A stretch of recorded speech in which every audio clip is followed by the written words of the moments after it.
Good morning, everybody, and welcome. This is the Beaufort Regional Chamber's Community Advancement Council meeting for the week of May 19th. A quick reminder, our purpose here at the Chamber is economic prosperity, promoting economic prosperity that benefits the well-being, enhances the well-being of everybody in our region. This council is a forum for discussion about the kinds of issues and topics, public policy, workforce, and related topics that have an impact on that mission. So any mission related topic, this is a forum for our membership to get together and discuss, learn, and share. That's the purpose. Membership in this council is open to any chamber member. This is our third meeting so far of this group this year. We've had prior meetings discussing future likely changes at the Naval Hospital.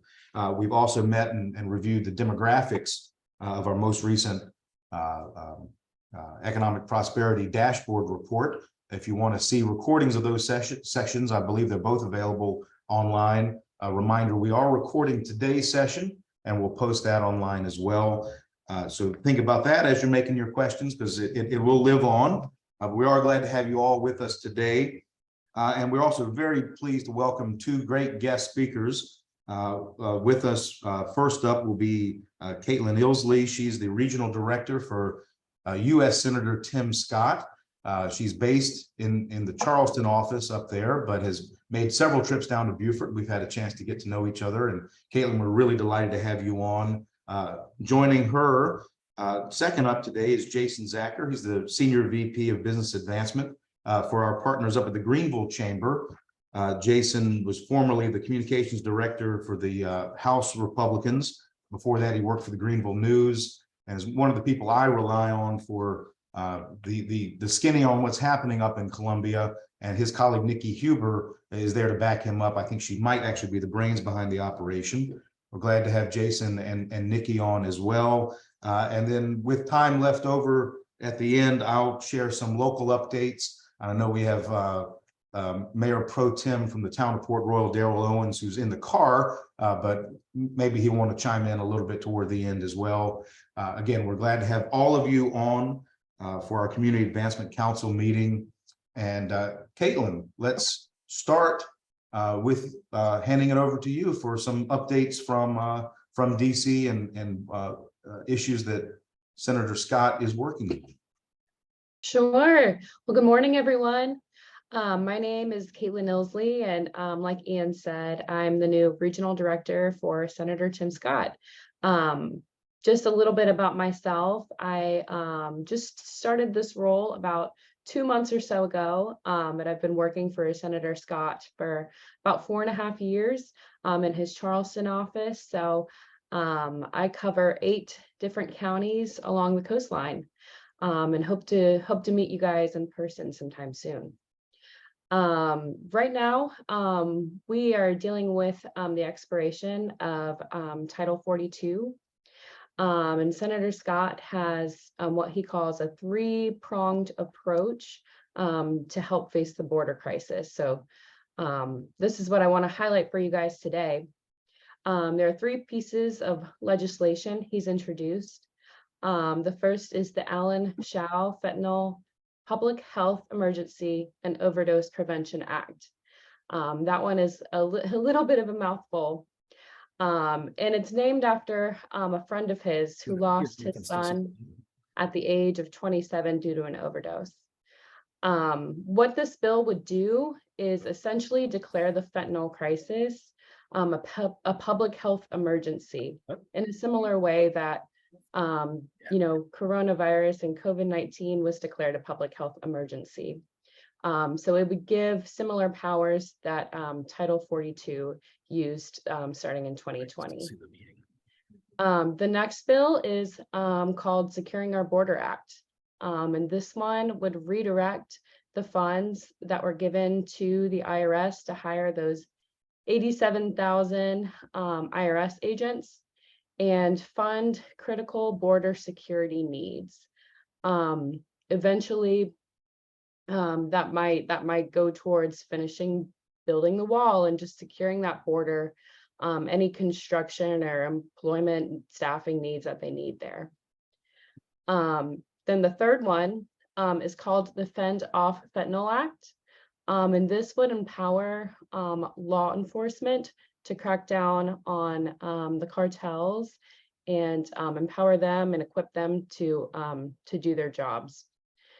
So that is what we call the three-pronged approach to the border crisis.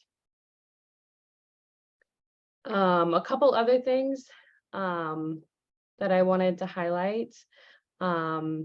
He introduced last week the Aviation Workforce Development Act. This bill has the support of the local airports as well, and would give people the use of the 529 funds like they would to go to school, to participate in aviation workforce development programs, just to strengthen that aviation pipeline. I'll go ahead and stop there, Ian.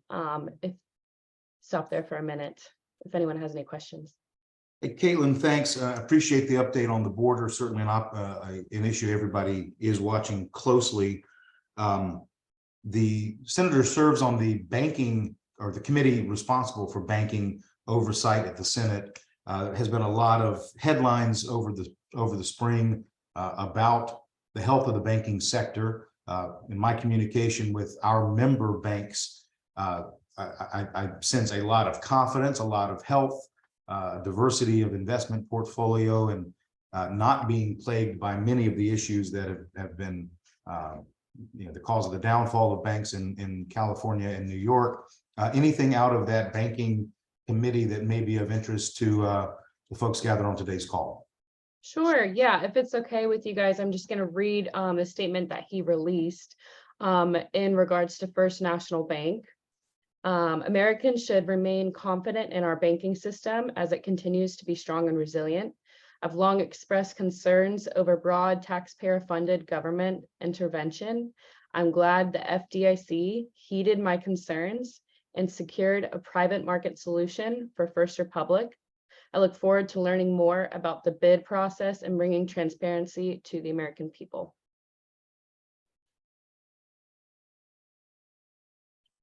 Thanks, Caitlin. I saw a question come in the chat from Kelly with Dominion.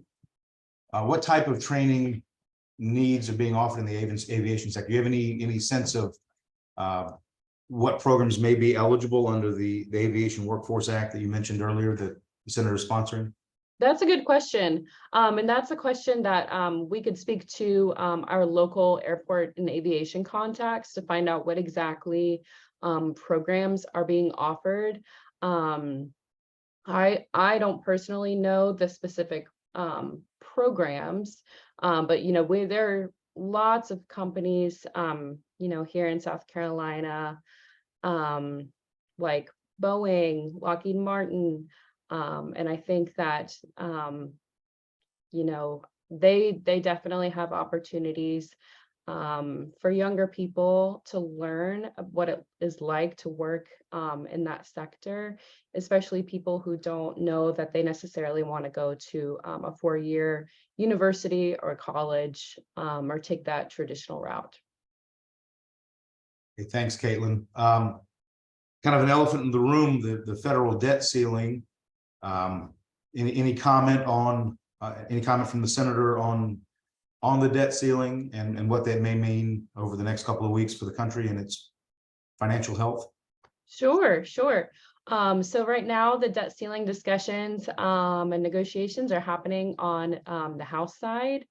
So we at this point are just waiting to see kind of how that shakes out. We don't know when those negotiations will finish, and we don't know what it will look like. So until that gets over to the House side, we're just keeping an eye on it and watching out to see how it shakes out. One of the topics I've heard could be on the discussion table between the House GOP leadership and the president regarding the debt ceiling is permitting reform. It's a issue that our partners at the U.S. Chamber have been promoting for some time, particularly with the amount of infrastructure investment that's poured out of Congress recently. The ability to get any of those funds into projects may hinge on some common sense reforms to permitting reform, so that it doesn't take 8 years on average to get a federal permit to build a bridge or more to expand an airport. We certainly have those infrastructure challenges in Beaufort County and across the coast of South Carolina. Any thoughts on permitting reform as a topic? Is that anything the senators weighed in on prior? Sure. I would love to hear some feedback from you guys on what those particular issues look like in regards to permitting. I don't have anything or any current talking points on permitting reform, but I'm happy to take your feedback and share that with the senator and with our legislative team. Thank you, Caitlin. We can put some of those together. I'll open it up to the floor. Any questions for Caitlin? What are they doing about coastal resiliency and sustainability? Chamber Board Member Dick Stewart's here in the room with me. His question was about coastal resiliency. Any work, any funding, any federal efforts related to the resiliency of our coastline here in the state, or nationwide rather? That's a good question. I'll be happy to chat with our legislative team and get some more details on that for you. You know, the coast is one of our biggest assets here, and resiliency is so important and integral to our economy. So, you know, it's certainly something that that we need to protect.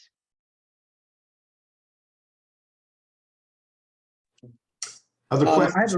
I have a quick question, if that's okay. Please jump in. How you doing? My name is Eric Hartman. My family and I moved here about 6 months ago from New York. Give us a chance. Don't judge us too quickly. This is slightly off topic, but I think it's pretty cool and germane to what you were talking about. I'm in marketing and advertising, and I'm also a producer of documentary films. I'm helping Shelby Steele and his son, Eli Steele. They're producing a documentary right now. Okay. And they actually just reached out to me, and this is why I'm bringing this up. They're actually looking to interview the senator for their documentary. And those of you that don't know who Shelby Steele is, he's a pretty big deal. He's a very famous author. He's a senior fellow at Stanford University.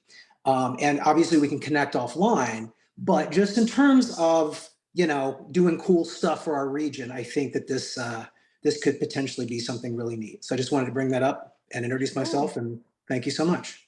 Awesome. Thank you. Yeah, we're happy. I'll be happy to connect you with our scheduling team. They're the ones that we kind of run everything through, but that sounds like a very neat opportunity. Thank you. Super cool. Thank you. Eric, I can make sure you and Caitlin are connected via email after the call. Great. Appreciate it. Thanks for jumping on. Other questions from the floor?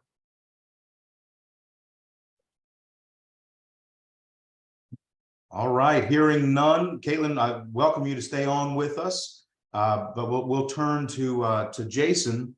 It's been a busy couple of weeks at the State House. They finished without a sine die resolution, and the governor's called them back this week. I know that the abortion bills have been a dominant theme on the House side. There's a lot of other stuff happening, particularly on the budget.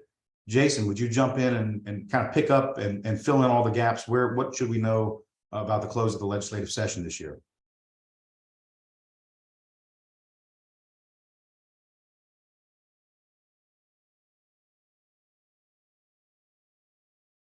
Jason, we're viewing your screen, but I can't hear you.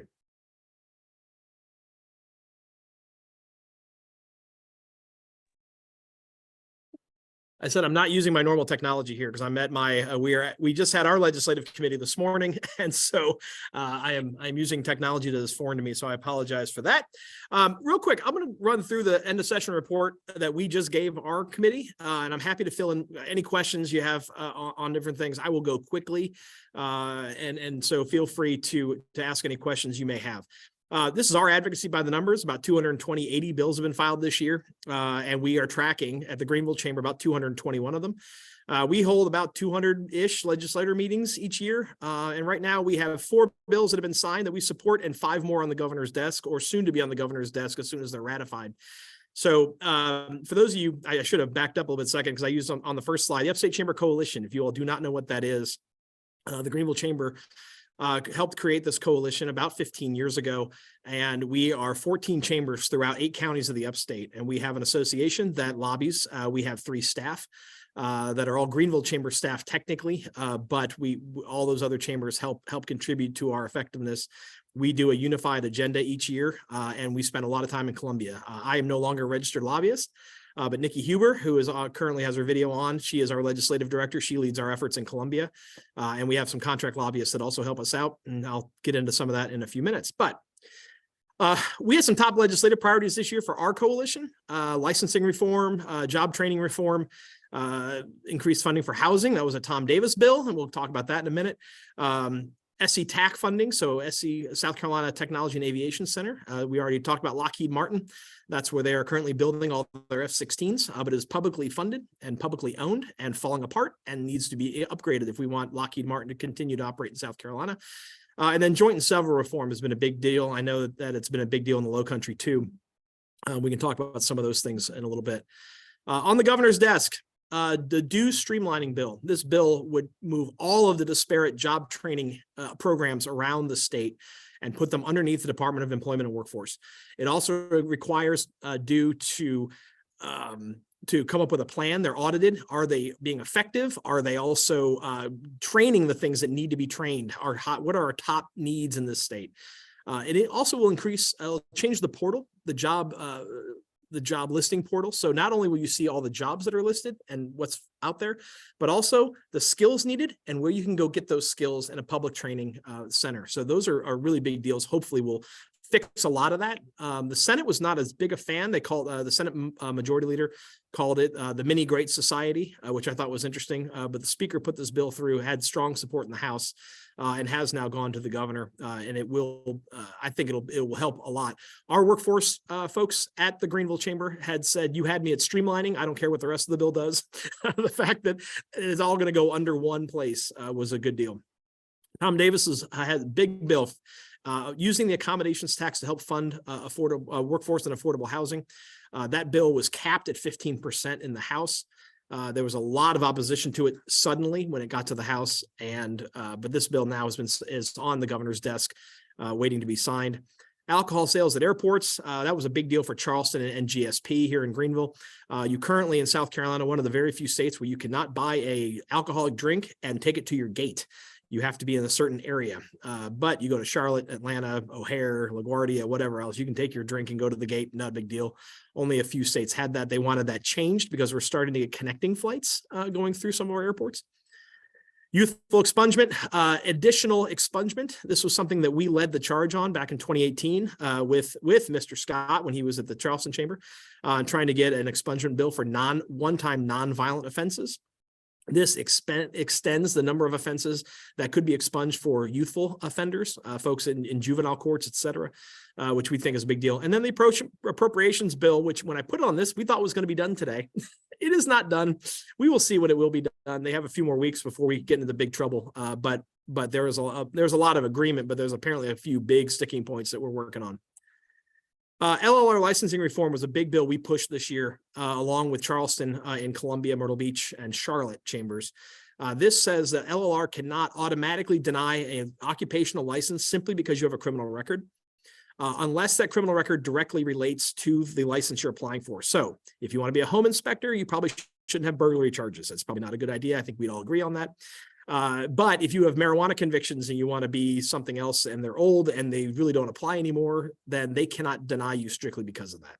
as we're trying to figure out how to get folks back in the workforce. 19% of people who are not in the workforce surveyed last year by the Department of Employment and Workforce said a criminal record is what's helping keep them out of the workforce. So anything we can do to get some of these folks back in who want to work is a good idea, especially when we're looking at 40 to 80,000 people out of the workforce and 160,000 open jobs in the state right now. That's one way we can help fill some of those jobs. The Scout tax incentives, you all probably saw that, $1.2 billion. We supported that because we support those major projects. As we've seen with Boeing, with Volvo, with BMW, et cetera, around the state, there is a ripple effect across the state. It's not just for those local communities. So we're hoping that will wind up going through. ARPA funding, $800 million. The final round of federal ARPA funding was distributed through the Rural Infrastructure Authority, mostly for water and sewer projects, broadband, other things like that. We've been working on that for a couple of years. We worked with them. How do we get transformative long-term projects funded by this money rather than just being flushed down the toilet? Craft Beer Development Act, that one might be more personal than anything else. This would allow, for example, if you have a brewery in Beaufort and they wanted to open up a tap room downtown, technically under the law, they would have to sell their beer to a distributor to then sell back to the brewery that takes it downtown. This would allow them to actually transport the beer across town to their own location, which is an interesting way. We have such archaic alcohol statutes in this state, so we keep whittling away at them a little bit by a little bit, especially when something like this is pretty wildly unfair. Any questions on any of those real quick before I move on? Hey, Jason, on the, you mentioned tax incentive for a specific project there in the Midlands, expansion of the electric vehicle market, which South Carolina suddenly seems to be one of the leaders on. There was talk pre-session about expanding the toolbox of incentives to call what I would call high impact jobs or knowledge sector jobs, those kinds of headquarter tech sectors that are more industrially driven incentive toolbox currently doesn't respond to quite as well as some of the competitive states. Those are obviously jobs we're interested in recruiting here in the Low Country in Beaufort. Any I put you on the spot here, but any reaction to those proposals and where they went this year? Yeah, I can get into that on the next slide, but the House passed a bill that would do a lot of that, and the Senate's refusing to take it up. They don't like it. They don't like it at all. I'm not sure why. They're not really being open with why they don't like it. There are two different bills on that, and I can talk about that in a minute when we get there. But Commerce has been sitting on a bill that they say they support. The Speaker and Jay West, who's doing the Economic Development Ad Hoc Committee, they got frustrated and put their own bill in. And I don't know if that has something to do with it, that they've been waiting for Commerce to pass, to finally release this bill. But Spartanburg Chamber was leading that charge, and we were helping them with it back a year or so ago. They've written what I think is a good bill. They're not the biggest fans of the bill the Speaker put in, and so I think there's some territorial fighting on this. It's probably the best way to put it. Thanks for the read on that. I'll let you keep going. Yeah. So real quick, major bills that have passed one chamber, apprenticeship tax credit. This has actually passed both chambers, but the House tacked on the headquarters tax credit. So the Senate's refusing to take up the apprenticeship tax credit bill. This would expand tax credits for apprenticeships. I know Senator Scott has been a huge proponent of that. And we have a great program in this state. This expands the length of time you can take it and the value of the credit. Non-certified teachers, this is something we've supported for a long time at the Greenville Chamber. If you have a certain number of open vacancies at a school 5 days or 10 days before before the year begins, you can hire a non-certified teacher to fill those classrooms, provided they have a degree, a area-specific degree. So you can't put a PE teacher in a high school biology class, but you could hire someone who has a biology degree to go teach that class while they work on their certification. And we've been trying to figure out how to get more second career people back in the classroom, make it easier for those people who want to teach to get in the classroom. Greenville has a great local program on that, but we're trying to expand those things statewide. Life scholarship eligibility. This was a bill that would say if you take a dual credit class and you bomb it, for example, it does not negatively impact your life scholarship. For those kids that are trying to challenge themselves and take a lot of these, obviously dual credits becoming a really big deal for a lot of upperclassmen in high schools. So that's a really good, we think it's a really good bill to help make sure we increase educational attainment. Hate crimes. This is a bill that the Metro Chambers Coalition, Greenville, Columbia, Charleston, Myrtle Beach have been really hot on for a number of years.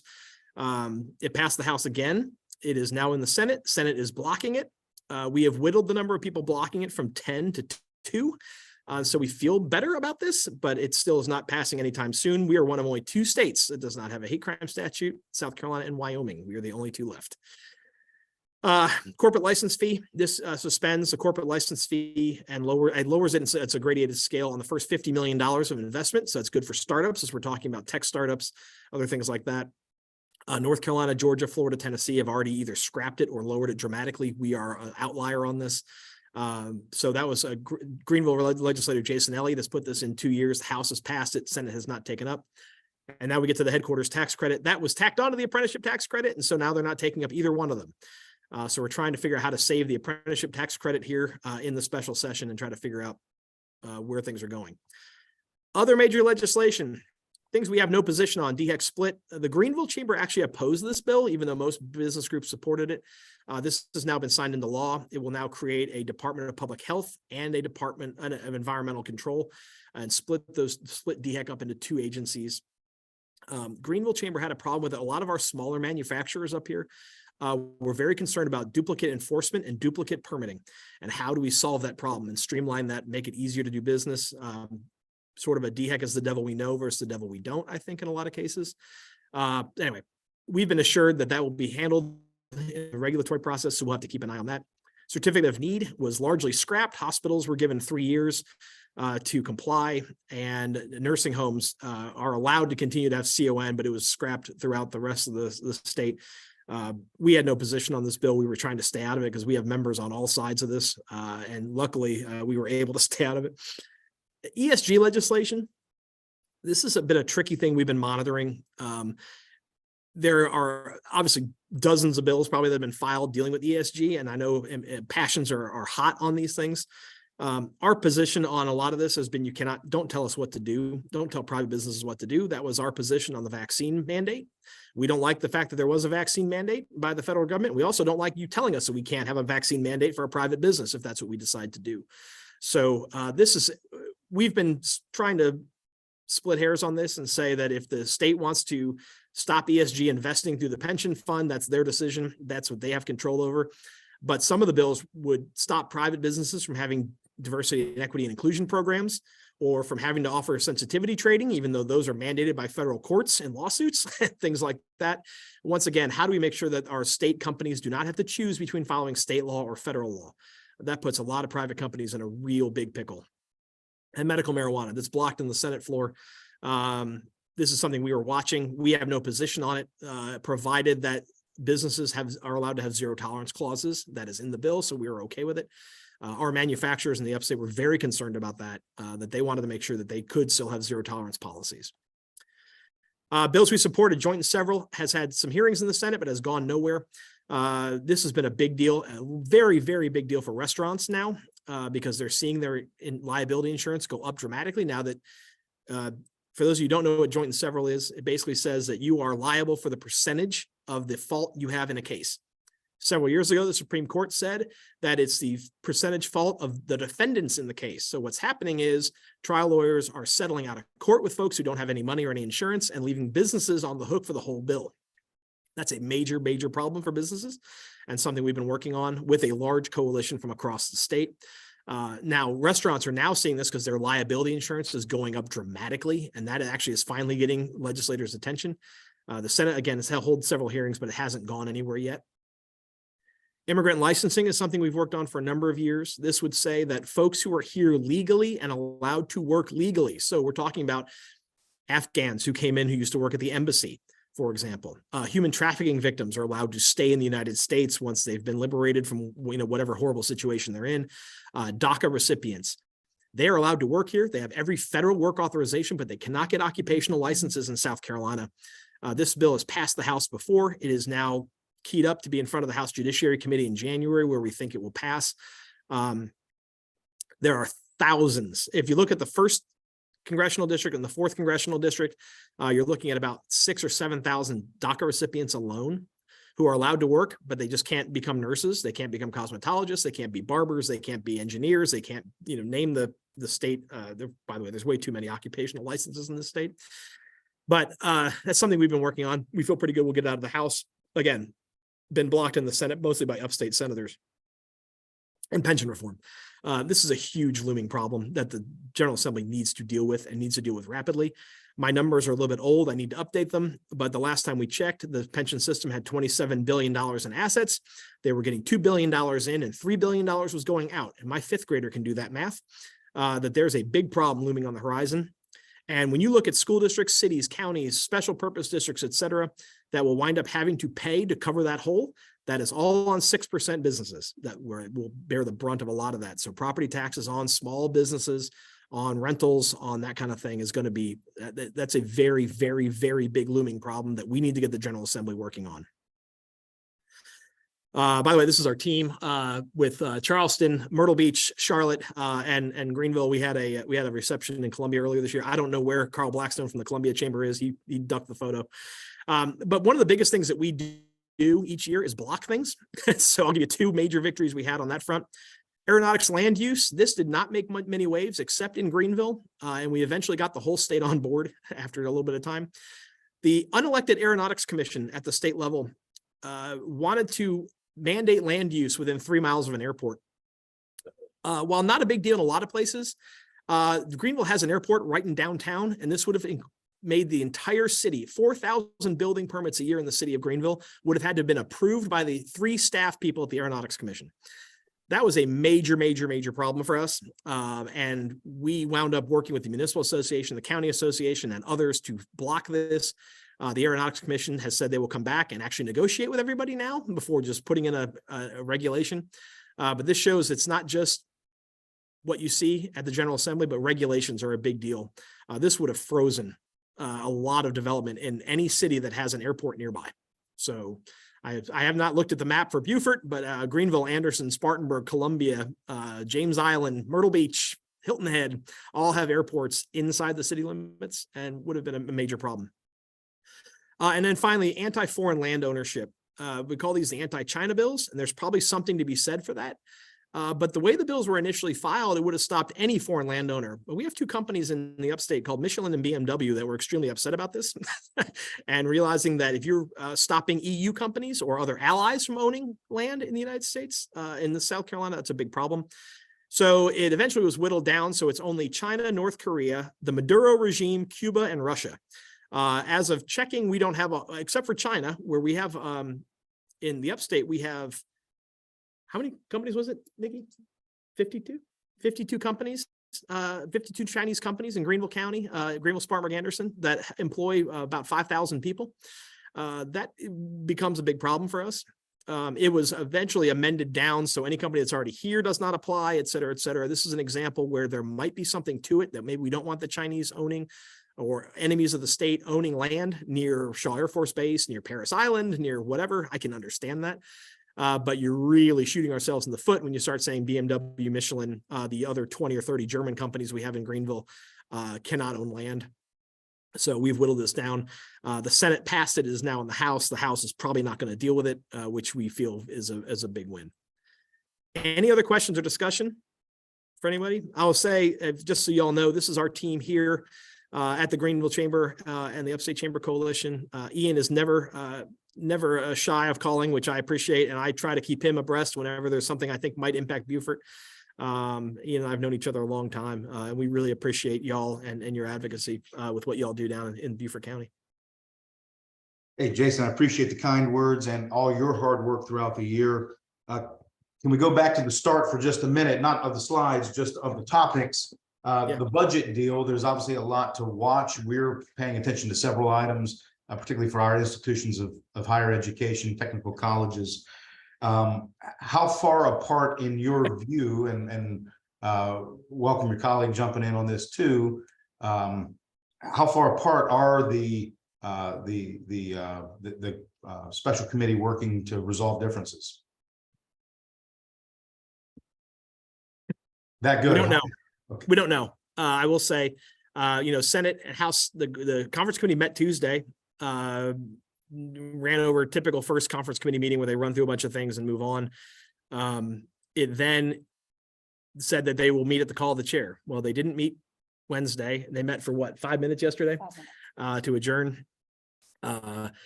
We understand staff, and they're not they're not meeting publicly as a committee because they're just not. And I hope they're not meeting privately because that'd be illegal. But you have staff, and we understand the governor is sitting down with the speaker, with Senator Peeler, the Senate Finance Chair, and trying to hash out deals. I don't know at this time, I can't speak to what the hangups are. We understand the new Clemson Veterinary School might be one of the hangups. There is rumors of an economic development project, kind of like Scout, where where the governor wants another big check. I don't know if that's true or not. But that's also a big deal because there've now been a lot of promises made and a lot of line items for projects in there that if they wind up having to take a couple $100 million more out, it's going to have to come from somewhere. And I think legislators are a little hesitant to do that twice in 1 year because they had a budget ready to go when Scout happened the first time, and $1.2 billion worth of earmarks and other projects had to be cut. So I don't know, to be honest. We are now hearing maybe next week they'll have something done Tuesday, Wednesday. There's really no major rush, I will say, because they just have to have a budget done by June 30th. So they've got plenty of time. That's the one advantage of the shorter session. But and they did a continuing resolution as well. So the government will stay. Hey, Nikki, we're struggling to hear you. I think you guys are. yeah, we're sitting next to each other. So there's a continuing resolution that so they could take that up and pass it. The Senate it's in the Senate right now. So they could keep the government open if they needed to. The good thing about not having a sine die resolution, which by the way is the first time I remember, I've worked in and around the State House for close to 20 years now. First time I remember them not having a sine die resolution, which would allow them to come back about specific issues. Is once the governor calls them back, they can take up anything, i.e. they spent 24 hours of debate on abortion this week. And so, you never know what they might, and the Senate's gonna have to take up the abortion bill now next week when they come back. So they could take up anything they wanted to. So if they feel it is a total impasse, they could get that continuing resolution out to at least allow the government to stay open. And I have no doubt they would do that if it came to that. But I think they'll come to an agreement. Any handicapping on the prospects next year for liability reform for the joint and several? It seems I thought maybe the holdup was in the Senate, but it could be there could be some reservations among House leadership too. So, when Jay Lucas was speaker, he told us several times that if it passes the Senate, they will pass it out of the House. And I feel pretty confident that would happen, that the House will pass it. They have passed it before. It was years ago, but they have passed it before. Now it's a new House. We got Freedom Caucus making waves. We don't know exactly where they all might stand on that. It is currently in a Senate subcommittee. That Senate subcommittee is chaired by Gerald Malloy, a Democrat out of Hartsville. He is not in any hurry to pass it, but they have had 3 hearings on it so far. And I think, again, the restaurant issue is really, you can tell that is resonating with a lot of the trial lawyers who are in the Senate, that they realize they can't just block this. They're going to have to do something. Because when you've got small businesses seeing their liability insurance go from a couple thousand to 30,000, 50,000, 100,000, that's jobs right there, and that's good. That's, restaurants are already pretty small. And I will say, when in the Senate, every committee chairman is sponsoring the bill, and it was put in by Senate President Alexander. The only chairman who's not sponsoring it is Chairman Rankin. So, which I know is probably a surprise to folks who have followed this issue. Judiciary, correct? Yeah. Yeah. So we'll go through his committee too, but there's a lot of pressure. There's a lot of pressure to do something. They kind of ran the clock out on it this session, but I can't see them being able to do it again, because the restaurant owners and the hospitality community is really organizing around this for the first time, which is really good, because that hits every community. And it's not just big businesses and they feel like, oh, well, it's okay, you guys can handle that. Certainly an But if, issue. if you're interested, you can go read the Smith v. Tiffany case from 2015 at the state Supreme Court, because that's what kicked all this off. This was the law of the land in the state for about 11 years until Smith v. Tiffany, where they ruled that, again, it's only the parties that are in court can be considered when you're divvying up fault. So if you've got $1 million verdict and the guy who actually had the accident would be 70% at fault and the business maybe is 30% at fault, the guy who's 70% at fault, they're settling without a court. And that way the only one left is the business. And so the business has to pay 100%. And I tell people up here all the time, if you have a logo, you are now a target. And if you have cars on the road with your logo on the side, you're a target. And you need to be engaged in this issue, and you need to be calling your senators and your House members and telling them you got to get this done. There's certainly multiple factors driving insurance premiums. This is one of them that is significant and under our control, and it's impacting every business in every sector, some more than others. So appreciate your attention on that. It's one that we've been communicating with lawmakers about as well. Let's open it up. Questions for Jason and Nikki. I know y'all have a lot of specific issues to Beaufort. I hope I can comment on, but we'll see what I can do. Kind of quiet out there. Any questions? Jason, perhaps you were too thorough. Well, I will say too, my contact information was on the last slide. Ian knows how to get a hold of me. If you're like me and you have 10 questions 5 minutes from now, feel free to email me and I will do my best to get you answers. You can email myself or Nikki. I will put we'll put our emails in the chat and feel free to shoot us a message if you guys have any other questions. Jason, I did see a hand up from Jim Ripper, who's nope, not a hand up from Jim. Okay, never mind. Jim, you scared? Come on.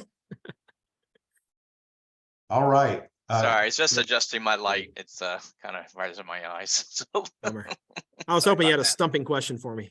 no, I think- I'm new to this. I think there's one coming from behind me. Dick. That's good. Thank you, and we appreciate the presentation and the update of what's going on.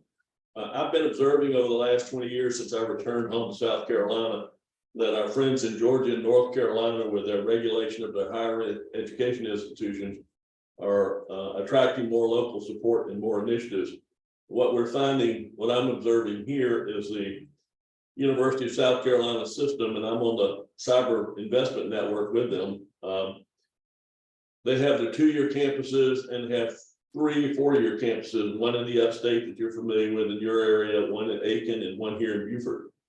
And we find that the distribution of assets and the growth of those institutions in our neighboring states has been healthier and broader because of the increased local support, without the multi-level aspects of trying to get support from the state through an institution in Columbia. In this case, it may be competing for the same funding that our local folks are competing for. Is there any interest in streamlining the administration of colleges and universities throughout the state so we have more of a level playing field among the various institutions that are competing for funding? Welcome to the $1 million question, or the $1 billion question, as the case may wind up being. There have been several attempts at reform on how to just increase the entire pool of funding that could be split up. Hugh Leatherman was always opposed to that. So Clemson University, for one, put in a bill a couple of years ago, basically saying the entire new windfall of online sales tax money could be dedicated to higher ed, for example, and then split up accordingly. Those kind of things. I don't know where that stands right now. I think that you've got a lot of very parochial interests when you look at the regional campuses and some of the regional universities that have broken away from the USC system, like Winthrop and Coastal, for example. We certainly see that with USC Upstate. That's been a big deal for us. And as USC Upstate has been pulling more than half their students now come from Greenville, I believe, last time I heard. And so it's a big deal. One of the things that I don't think we do a good enough job with in this state, when you mentioned other states, you look at I'll look specifically at Charlotte and Atlanta. You have UNC Charlotte and Georgia State, and you have metro campuses that have night classes that are working on educational attainment and working to make those kind of degrees, higher education degrees, accessible to everybody. And I think that we are missing out in this state when it comes to that. We're doing our inter-community leadership visit this year to Nashville. And we were talking about, I think it was Franklin County up there. And one of the things that Greenville Chamber is tracking is educational attainment. And that doesn't necessarily mean college degrees, but it might mean high quality industry certifications. So if you have programming certifications, for example, you can go get jobs, right? And Greenville is at 46%, 46 something like percent. Franklin County and Nashville, I think it was Franklin County, was at 75%. That's higher than the Triangle in North Carolina. That's higher than most, it's higher than Austin. You want to know why they get jobs?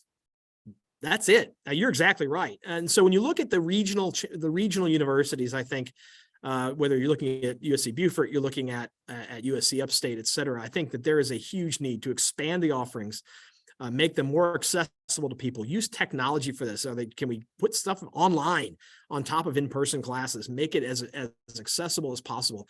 I don't think that our universities have grasped that as well as they need to. And we've talked to them about that, and they understand.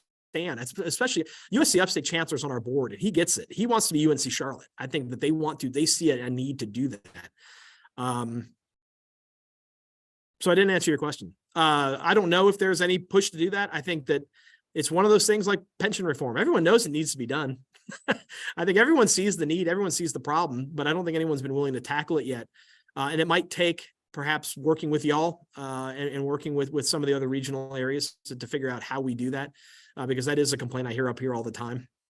Well, there's only three left. There's you guys, there's us, and there's Aiken. Those are the four institutions. Yeah. Other than I think Salkehatchie is still around, USC Union's still around. USC Union is under fire all the time because now, by car, it's only 30 minutes from USC Upstate. And so why do they have a 2-year school there? USC Lancaster, I think, is still around too, as a 2-year. Anyway, I'm not going to get into that fight. That's a whole different. Now this is being recorded, I'm going to keep my mouth shut on those issues. But one of the things that prompted me is on one of these discussions about cyber, they were describing the programs they provide on campus at USC Columbia and in their 2-year regional campuses for people to go and get degree help that would put them in a position to be working in cyber. They do not offer that through the 4-year institutions because they view that to be a local problem, but they're an impediment getting funding to do those sorts of things. So I don't know how much of that's going on, but it seemed counterproductive for the issues that we're all trying to benefit the state with. Yeah, and I'll say, from Greenville's perspective, y'all are lucky. At one point in the last, and again, the data is really old, but we are the largest metro area in the Southeast at one point recently that does not have a 4-year public school. Because Clemson is not considered part of our metro area, and it's 45 minutes away. And this is why Greenville Tech is the largest college in the state, because we don't have that. We don't have anything like that here. USC Upstate's trying to move in, Lander's trying to move in, a bunch of things like that. So we're trying to figure out how to bridge that gap. Because again, this comes down to educational attainment. And when companies are looking to relocate, that is a big thing that they're looking at. How many people have degrees? How many people have 2-year, 4-year? How many people have these certifications? And what do we need to do? And we do need to bolster that from a regional university standpoint. I completely agree with you. We can help you. Let us know. Let's start talking. Now it's summertime. Now's the time to start getting these things in front of people. So when they start that budget process again in October, September, October, it's time to start having those discussions. So I agree. I think it's a good idea. I'm all ears. Jason, thanks for the rich presentation. I saw one more question come in via chat, but considering we've got 10 minutes and I do have a couple of local issues I want to get to, I think it was a question about the impact of state lottery funds on education. If you want to glance at that question, ponder it for a minute, and we can come back to that. But let me jump. I will try to answer it in the chat. How about that? Perfect. Thank y'all. Thank you, Jason, and thanks, Nikki. Quickly on the local side, a couple of things we're watching here at the Beaufort Chamber. Biggest probably among those is the city of Beaufort's ongoing effort to reevaluate their entire development code. They have committed, added a new monthly workshop each month and are committed to working through every chapter of the development code. This is everything from building standards to the process for permitting. It's lengthy, it's involved, and it impacts any business that occupies any space or any business that has employees who need a house will be impacted by something that's discussed in this review of local development ordinance in the city of Beaufort. They are 2 months into this. It will take a long time. The initial timeline was a 6-month proposal. I think there's open admission that it's going to take longer than that. They are working deliberatively through the process. The Beaufort Chamber established 2 years ago now its Low Country Land Council, which is a interdisciplinary group of private sector land use professionals, people in construction, engineering, architecture, site prep, attorneys, and real estate agents in of various stripes who are working together to dialogue with local government about these kinds of development issues. The city has met with our land council group twice since announcing this initiative. We are participating in all of those meetings. First up is the process reform changes. Those are the first things they're taking on in this effort. And it's a proposal on the table by the city to withdraw the city effectively from the Metropolitan Planning Commission, which currently has jurisdiction over the horizontal development or the land use plans in the city of Beaufort, the town of Port Royal, and Beaufort County, and replace that with a city-specific planning commission. This proposal that's open in discussion, but there's not an ordinance yet drafted that I've seen, would also combine the design review board, which is effectively the vertical construction piece of citizen review of projects, with that new city-specific planning commission. So this would create one larger citizen appointed body or council appointed body of citizen volunteers to review development projects in the city of Beaufort. And they would look at both land use and development or building standards. This chamber has not voiced a position on this issue yet. We may not. There are some pros and cons both ways, some obvious benefits to regional cooperation, and the city is sharing that they intend to reinvigorate the NRPC or Northern Regional Plan group to help be that regional coordinating body as they move forward with this. Certainly implications for the town of Port Royal, which right now does not have a separate standing planning commission. The county does have a separate planning commission. So a lot to unpack there. We'll keep our membership up to date. Look at our Friday 5 emails for more updates from that initiative. Also of note, the city of Beaufort this week released their capital projects budget, $27 million capital projects, including a significant number of stormwater projects, some road projects, and some parks projects, leveraging a significant amount of federal dollars and grants, state grants, ARPA monies, and some amount of bonding and some amount of spending out of their fund balance.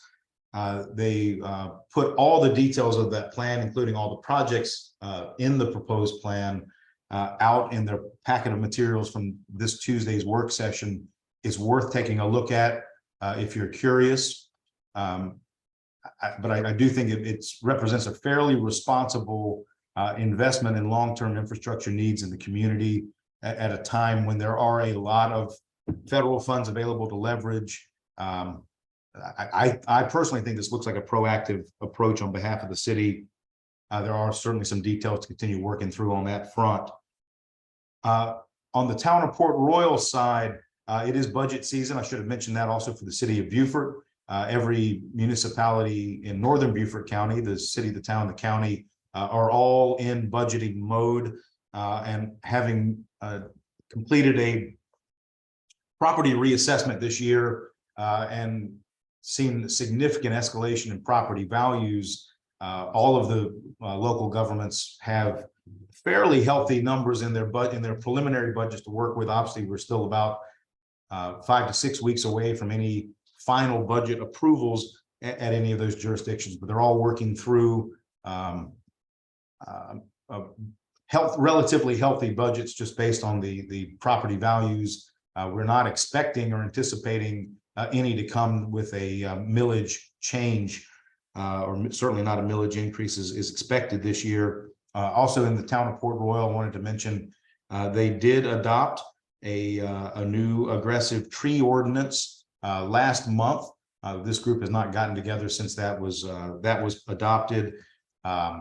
It includes new fee structure for removal of protected species, also expands the list of protected species. Those fees for trees on that protected list, which do include pines, are $750 per caliper inch for the larger trees, and $500 per caliper inch for smaller trees above the protected diameter status.